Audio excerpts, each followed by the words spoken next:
Student life at Sequoyah in the 1970s was unique. Gone were the decades that had been marked by more rigid and systematic rules.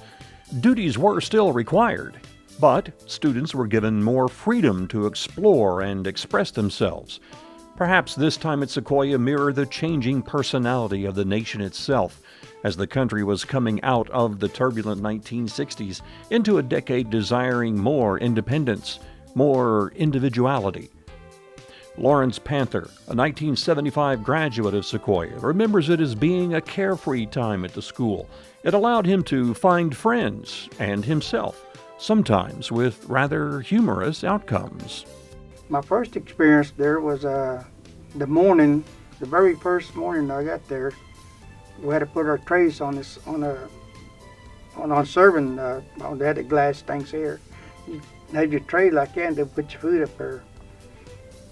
And the very first morning when I did that, I fell down, slipped on some gravy or something like that.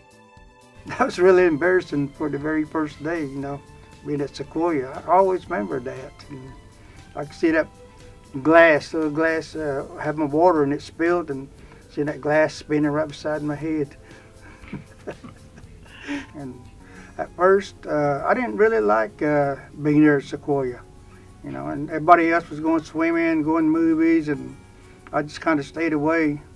And one day this girl asked me, how come I don't do all that stuff? I said, well, I don't like being here.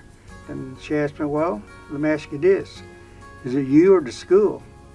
And I thought about it, and I said, well, maybe it is me. So next time they went swimming, so I went with them, and I had a lot of fun.